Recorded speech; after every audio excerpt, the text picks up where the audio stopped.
We have our friend Rich Staley from Oakville, and he's going to chat with us about working probably specifically with bargaining groups or classified groups. And they do have an implemented calendar. So we're anxious to hear what we can learn from Rich. Thanks for being here, Rich. Thank you. And thanks, Tim. I echo what Sharon just said. Tim is very accessible and he's great about getting back to you really quickly. So appreciate that. The other piece that I would add to what he just presented on boards is I think the best thing our board did is when they committed to the balanced calendar, they didn't just do the standard calendar adoption. They said, we're going to commit to this for 2 years.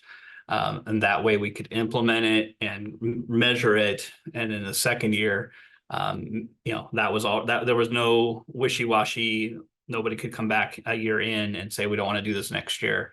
We committed to it to 2 years because the implementation takes time. So that'd be a piece that I would add to his piece. Do I get to drive or are you doing my parent presentation? I thought you were driving, but if you I can needed, drive. No, I just want to make sure that's kosher. So, all right. Um, Well, thank you for the opportunity to speak with you tonight. I know we're all busy. I've got a basketball game I get to run to when this gets done, so it's good times. And then I get to anxiously wait, probably like most of the rest of you, whether or not our levy passes tonight. So it's a busy night for everybody. A little bit about Oakville before I dive into this too far. We are a tiny K-12 district south of Olympia. We're about 350 kids, preschool through 12th grade. We've raised that actually up to what it is in comparison to where we used to be. So I'm telling you that to give you some perspective is I know that some of you have a lot more hoops to jump through to make change happen or to make initiatives happen than I do. I don't have as many layers as some of you will. So as I speak through that, please feel free to interrupt or ask a question or whatever the case may be. So a little bit about our process. In 2019, we attended the WASDA conference, and two of our board members went to, I believe it was David's presentation on balanced calendar way back then, and they became interested. They thought, hey, if this could ever be a possibility, we might want to look into this for Oakville. So then in 21, when the planning grants started coming out, we applied for that, and then we applied in 22 to also to get the second one. And so that gave us plenty of funding, probably definitely more than we needed in our little district, but gave us the funding to really dig into this and figure out what we're going to do. We didn't do a lot with it in 21, 22, 22, 23 was the year that we spent a lot of time with our community and staff to really dig into this and make a determination on whether it is what we wanted to do or not. A little bit about our community. We house the reservation of the Confederated Tribes of the Chehalis people in our district. Our poverty is about 75–80%. So we have some extreme trauma and some significant social emotional challenges in our district. And so exploring this was an idea to maybe address some of that, not have as much of the stress that, going through the classroom or going through the school year. And being able to support our kids and our staff through some of the things that they encounter as they go into the long school year that we all do. So how did we get here? Fall 2022, we sent the 7 staff to the Balanced Calendar Summit in Yakima. I was very deliberate on the people that we picked, both union presidents, a board member, principal, and a couple more teachers. Very, very strategic in how that worked. Definitely wanted to get my union leadership on board with what we were trying to accomplish, and the ideas behind that. And all 7 of those people that went to that came back stoked and said, why haven't we already started this? And when do we start? When are we getting this going? And I was still in that place in 22, 23 that I didn't think we were going to be able to start in 23, 24. I thought it would be 24, 25 before we would be seriously ready to do that. But that committee was pretty determined, and they really got themselves moving and really wanted to get this thing in place. And so they continue to meet monthly to plan and put that all together. In fact, they still meet and just making sure that it's going pretty smoothly.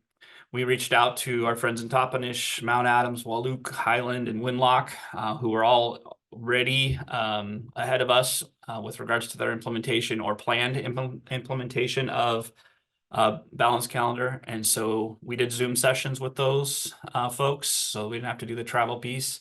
But got some different ideas. Every single one of those districts is looking at it and doing it tremendously different. So it was really fascinating to listen to that and Q&A with each one of them. We did staff presentations on a pretty regular basis. I would say, especially as we started to get into late winter, early spring, it became almost every month. We were updating the staff and at staff meetings in 10, 15 minutes, not going into great detail with it, but just like, hey, this is where we're at. And this is what we talked about. This is what we've gotten from different folks. And then the committee had some steps. They did a book study. So they read the text that was available to us. They did that. We did a presentation to the students and we let them have a voice in this and so that they would have a vested interest in what was going on. And then we were regularly having committee meetings. I'd say every about 6 weeks, we were bringing folks in. We used the grant money to pay for dinners and because food gets people to come to that kind of thing. And honestly, we really tried to target a handful of folks that we knew would be kind of negative, and it was amazing. Every single time we did those presentations, they would come and by the time they would come in real negative, and by the time it was in 9 times out of 10, they're like, why aren't you already doing this?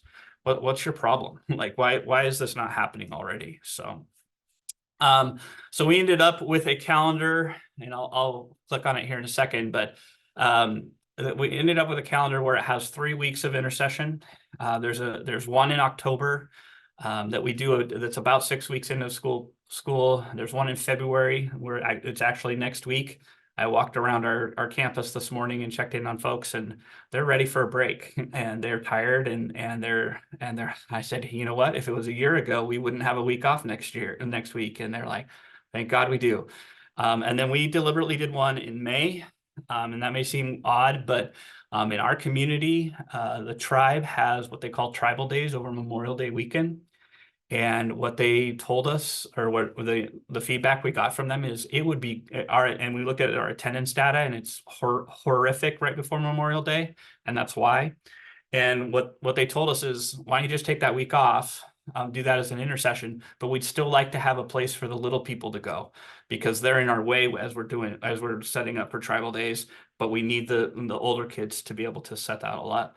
So that's why we picked that one. October is there for hunting season, honestly, because we lose a lot of hunters over the October break. So we were really tried to be responsive to that, to what our community was asking of us.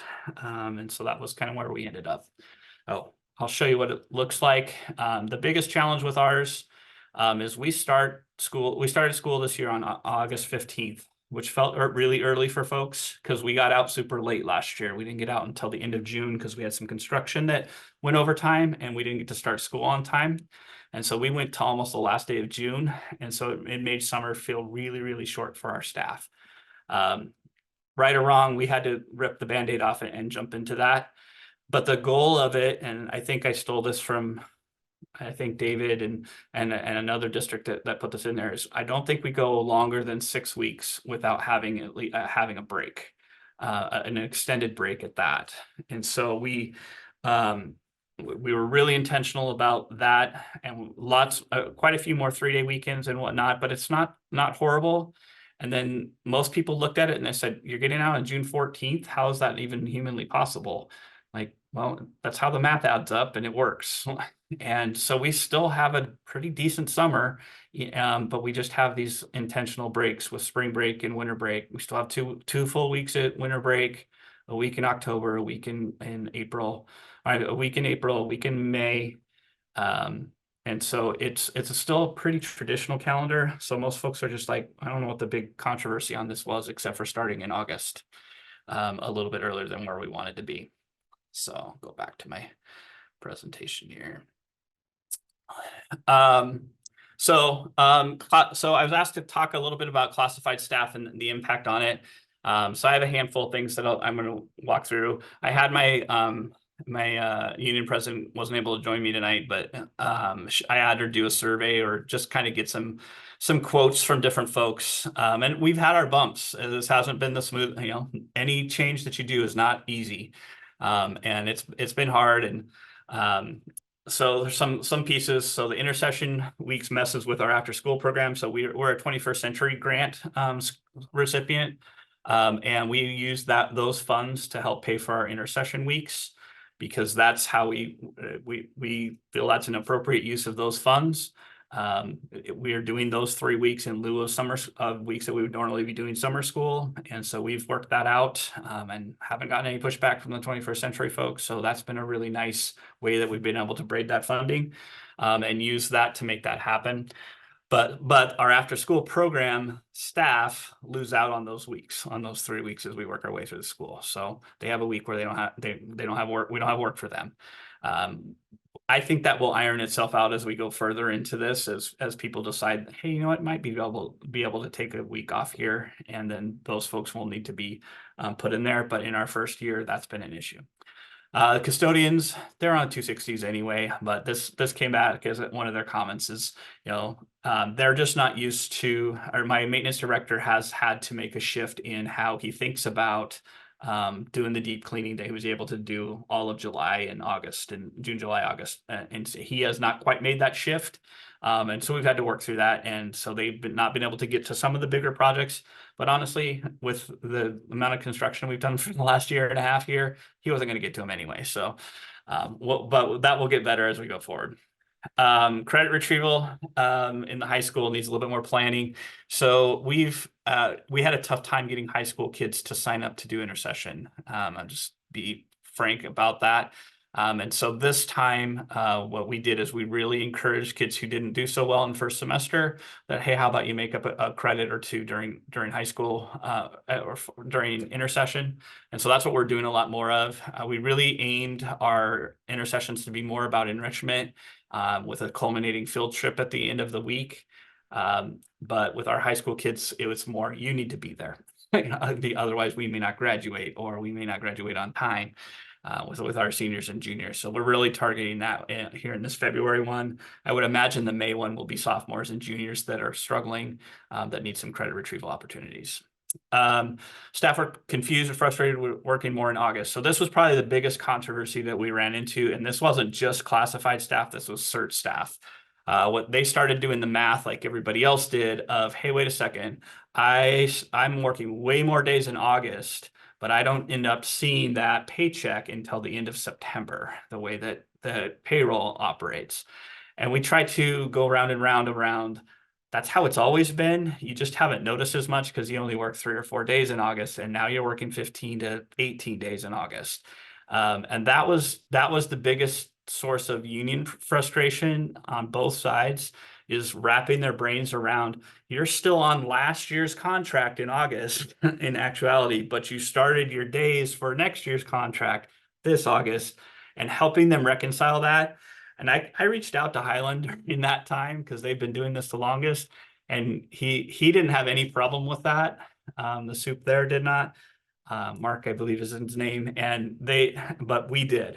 That was a big source of frustration and confusion. And so we worked through it a little bit, and we did some things, but it caused all sorts of havoc with our payroll folks. So we're not going to do that next year. And we're worked through that with the unions, but that was an area of frustration. So that'd be something that want to be upfront with your unions as you work your way through. And then one of the paras who did work it, he said kids really enjoyed it. They got to do some things that they wouldn't necessarily get to do. So he was kind of excited about that, because we really have worked hard to do it as an enrichment opportunity. So other stuff that was challenging. One of our challenges was summer school. Because we ended school so late, our summer school went super late too. And when you do that, that impacts food service, and you can't do that switch over in Skyward until your summer school is over. And so we literally had about 3 days to do that. And our business office and our secretaries were pulling their hair out with that not having enough time. And that's something that we didn't anticipate or think about as we were putting all the different calendars together and doing those pieces. So that's something for you to consider and think about, is think about your dates and make sure you give yourself, I mean, for us, we're going to cut summer school off a week or two earlier this year than we did last year. That will give us a couple of weeks to do that change and make those all the things that need to happen in Skyward, so that 24-25 can start and 23-24 can end. So that's a big piece.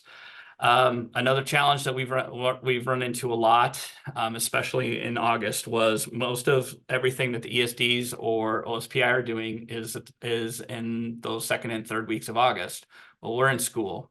And so there's a little bit of a lack of understanding sometimes of that doesn't work for us. We needed that in August. Well, they're not back in their offices either in August. And so that's something that as a state, or as if this initiative is going to keep pushing forward, that I would give feedback to the powers that be, that's going to be challenging for us and the others. But we're kind of a lighthouse with Wenlock on this side of the state, I know. So we're not really thought of all the time, and that's okay.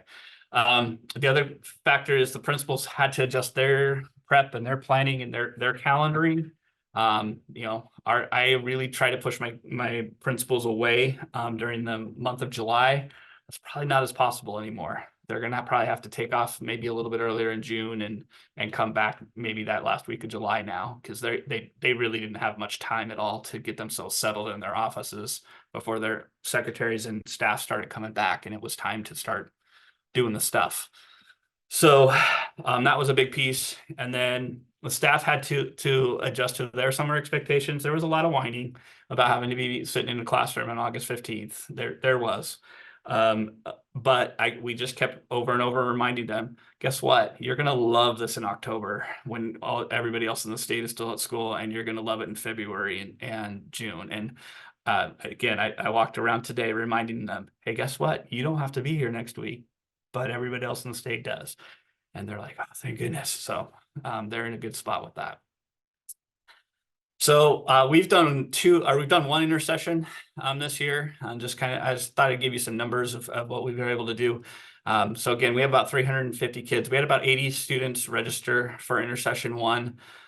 65 of those kids were elementary students. 10 were middle school, and about 5 were high school students. And I'll be honest, the attendance tapered as we worked our way through the week. It was really strong the first couple of days, and then the field trip day, and then not so much after that. So that was kind of how it all shook out. We needed 5 elementary teachers, 1 middle school teacher, 1 high school to pull that off. So for us, we were able to do that with some success. I did have my cooks and my bus drivers. One of the comments that I said, they didn't feel like they really had a choice to be here or not. I've since clarified that with their supervisor and some of the different folks. But we did need, we obviously needed 1 cook to be in there, and we needed at least 1 bus driver. We can get away with 1 bus run because we're that tiny. I know not everybody can do that, but we were able to do that. 1 secretary. Both secretaries ended up working most of the week because that's just how they rearranged their days, because probably like you, they have their days before and after school. Now that we squished it out, if we had them come in those days before and after school, they're well into July. So we said, well, why don't we shift it around, because we're going to need you around during intercession weeks. So that was one of the conciliatory, and they came up with a schedule on their own, and they presented it to us, and then we said, hey, that works great. And then the custodial staff, this was the other challenge that they had, is we had kids in the building every day during that week. So they decided as a team to just kind of stop about 2 o'clock every day, and then just go clean up after all the kids' stuff as a team, and they just take care of it. So then they could work as a whole group during most of the day and get their projecty stuff done. But then they just, okay, everybody's going to stop at 2 o'clock, get the building clean and set up for the next day. And then they move forward. But that was something they had to adjust to. And that was kind of a midday thing. Intercession 1 was 5 days. That was a learning piece for us. We won't do, I think I say that on the next slide. So that was a learning piece for us. And it was 4 days of enrichment. The teachers kind of selected what they wanted to do. We didn't have a lot of guidance. We just kind of let them have free reign, and they all kind of just pick some passion projects, things that they never get to do with kids, all that enrichment, summer school, fun stuff that was still good educational. And then they created a rotation amongst themselves, and they just did that thing 5 times with kids, and it was great. And the kids had a blast all week. It was really pretty fun to watch. We just did normal full days. I know some folks do half days and they do partial days or late starts or whatever. I think the full days kept our high school kids away because they're like, no, that's my week to sleep in. I don't really want to be here. So we've kicked around the conversation about the possibility of maybe high school isn't full days, but we have a transportation challenge because of our poverty. So it's tough, and we tried to keep our bus routes as similar as possible. But one of our big pieces that we did, I think these are our learnings. Okay. So I'll talk about that. I'll talk about transportation in a minute. So what we decided after our first week was we want intercessions to only be 4 weeks, not 5. And the October dates are the only ones that are a 5-day week. The other one is obviously right after President's Day next week, and then right before Memorial Day. We usually take that Friday off anyway in Memorial Day. And what we saw, what ended up happening is I think I had 7 teachers. I think I had 3 of them call in sick the next Monday because they got sick from the week before. And so what our learning was they needed at least a 3-day weekend. And so going forward, so next year's calendar, that intercession week will only be a 4-day week instead of a 5-day week in October. So that was a big piece. We needed some stronger planning on transitions because we thought we could just kind of do this, the teachers could figure it out and put it together. What we found was that we still needed to coordinate transitions more like a regular school day, and especially in our elementary, because elementary teachers need that. So that was a big learning. Our communication with parents increased. We didn't know what the heck we were doing when we were planning this. And we tried to get folks to sign up at the entering conferences that we do with families in August. That didn't work very well, and we didn't have our act together to create a registration form. We just didn't have it, and so we waited too long to have families register for us, which put pressure on transportation and food service and our paraeducators of am I working, am I not working, how much food do we need, what are the routes going to look like, so that was our learning. So the second one, as we hit it as soon as we had it ready, as soon as we came back from winter break, we gave them 2.5 weeks to register, and that gave us about 3.5 weeks to put it all together and get everybody get all those pieces together. So if you do it and you do an early in the year one, you really probably need to have all your stuff ready to go before the first day of school for your first intercession. That was kind of our big learning in that, but we're much more prepared, much better communicating. The other piece is because we didn't know what the heck we were doing, the teachers didn't really know what to they didn't really know what to describe that they were doing because they were still piecing it together. So we couldn't really describe to the community, well, hey, this is what your kids are going to be doing that week, except for the field trip. And so then we had families, well, I'm going to sign my kid up just for the field trip. And no, you got to be there for a majority of the week or we're not going to have you there. So we had some of those communication issues that were on us. We just didn't have it as organized as we wanted, but we didn't realize the backlash we were going to get on that. So we got it figured out now. And then the other piece is the field trip pieces, having all of that in place before the week starts, having all of your background checks on all your people and all that stuff, so that parents just, we're a small town, so parents think they can just show up, get on the bus and go on the trip. And it's like, no, that's not how we do stuff. So just cleaning up those things. So next intercession, we feel like we've made some progress. We've got about 120 kids registered, about a third of, or a good chunk of the elementary school actually, and then about 15 middle school kids, which is better than where we were, and about 10 students we said you need to come in and get some credits done. We need to get that figured out. So our schedule, I thought I would just kind of give you this. So this is our registration, a little bit of our registration form. some things that, and we kind of did a FAQ for families because we're getting a lot of, what is this? There's still a lot of confusion as to what it is and what it's not. They think it's just study hall, or they think it's just all enrichment the whole time. And so we tried to clarify those things, and whether or not they have to be there all 4 days and some of that. So then we put together thematic things this time that we were trying to do with our kiddos. So we do take our preschool and our transitional K kids during those weeks, and they're going to do some art and music all week, and then they're going to go to the Hands-On Children's Museum. The K-5 kiddos, the kindergarten is actually moving to do the same as the PTK folks, but they decided they wanted to do a multicultural type thing where they're going to talk about a country and then explore it, and each teacher is going to take a country and weave their way through that. We have our music teacher and our PE teacher that are going to help us with the intercession this time. So the kids will get music, and he's going to do a country thing with music, and PE teacher is going to do a country thing with physical education type games that he's going to do. And then they're going to the Mopop Museum in Seattle on Thursday. Can't send them all on the same day because I don't have bus drivers. And then middle school, they're going to do another art. They're going to have another art piece, and they're going to do a lot of virtual field tripping. And then we're going to go down to a glass blowing place in Centralia. Had we had high school kids do it, we would have done a career exploration thing, and then we were set up to go to the Seahawks Stadium, but we didn't have no high school kids signed up, and they're just going to do credit retrieval for 4 days. So some other things that we did that we ran into is we really we didn't have enough staff to handle all the behavior stuff. And so we're telling parents up before it starts, hey, behavior expectations here are a little different. If your student can't handle themselves in the right way, we're going to ask you to go home, because this is summer school. This is more summer school style, not regular school. So that'd be a piece that I would recommend. We had to tell them where to go, because they're eating lunch in a different space, or breakfast and lunch in a different space, and that sort of thing. So those were things that we learned and found out as we worked our way through it.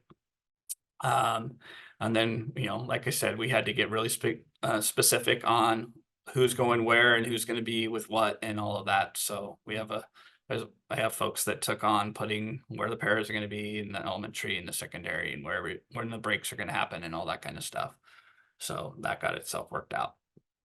So I'll stop there and see if there are any questions. I don't know if I went over or under my time. So You're good. You're I'm good. All right, thanks, Sharon. So I'll stop Questions there and see for if there's Rich? Holy cow. I have lots of notes. all Anybody right. have any questions for Rich? Rich, can you pop your email into the Oh, you chat? bet. I love the lessons learned. He might have just saved you. He might have just saved you some grief by learning from lessons learned at Oakville.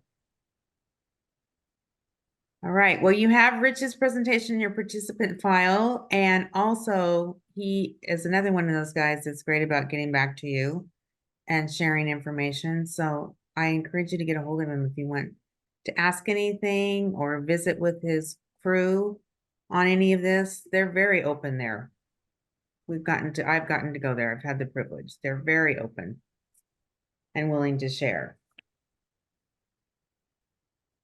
Phyllis, quick question. Yeah. Yes, quickly. Am I unmuted? Can you hear me?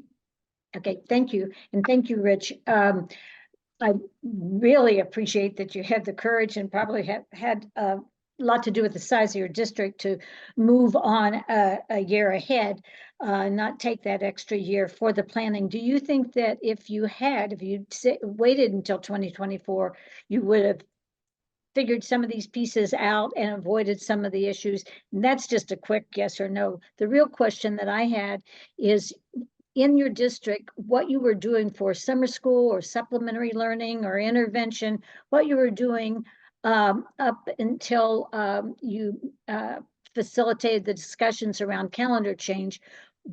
Was there satisfaction with that, or were you looking for alternate pieces to what you were doing traditionally? That's a great question.